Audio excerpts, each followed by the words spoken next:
Hi, this is Dustin at Vacs. Over the years at Vacs, we have serviced, probably about 10,000 Kirby vacuums so far, and sold thousands of Kirby belts. And one question we get a lot is our customers ask us, how do you change the belt on your Kirby? Now, that's what we're going to talk about today. I'm going to show you real quick how to change the belt. Once you know how, it's actually very simple. So the first question you have to ask yourself is, how do you know when to change your belt? And the answer is, if you're vacuuming your floor and your indicator light starts coming on and off and on and off, or you smell a burning smell, usually that means the belt is starting to slip, it's too stretched out, and it's worn out and it needs replaced. So once we know that it needs replaced, this is how we do it. So the first thing we do is we need to take off the head that has the belt in the head. And you have to do this right. If you do this wrong, the belt won't engage when you put it back on the machine. So the first thing you do is lift up the lid, and you're going to see a green arrow there and a green arrow there. Before we take off the head, we're going to want to spin the dial so the two red arrows line up. Once that is done, the belt has been disengaged, we release the head and we take it off. Okay? And if you look, you should see the belt stretched up. The next thing we're going to do is there's these two levers on the back of the head, and we are going to disengage both levers. And then we're going to take off the bottom plate, and once we're at that point, we flip the head back over and we release the belt by making the two green arrows line up.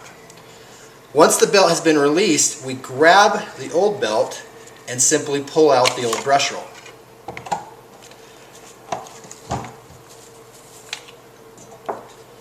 At this point, it's important to understand that the Kirby brush roll can be adjusted. You see notches or numbers on the side of your brush roll.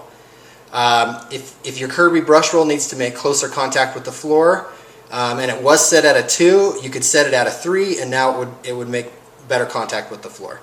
For this purpose, we're just going to keep it at a 2. So all we do is we slide the new belt back on, and we flip the head upside down, and we put the brush roll back inside, and I'm going to set it at a 2.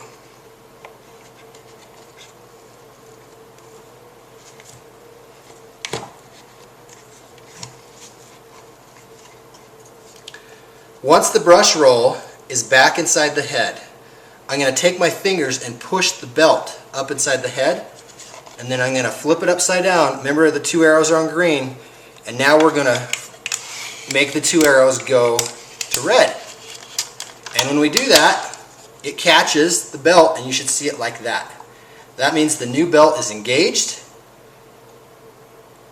The new belt has been engaged by the system, and it's ready to be put back on. So right before we put it back on, we're going to put our bottom plate back on.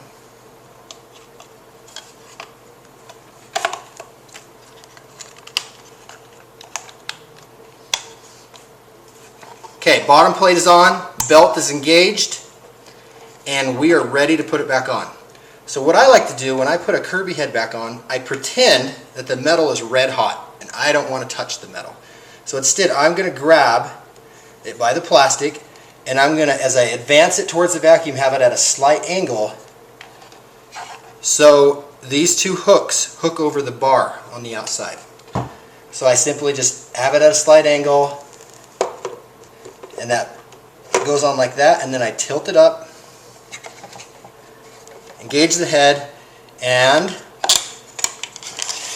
spin it to green on green. Now the belt is engaged on the motor pulley and ready for action. And we're done, and that's all there is to it. So that's how you change a Kirby belt. Once you've done it, it's actually very simple. I can typically change a Kirby belt in 30 seconds. So at Vacs, we have serviced and sold thousands of Kirby vacuums. And so if you have any questions, don't hesitate to email us at service@greatvacs.com or visit our website. Thank you.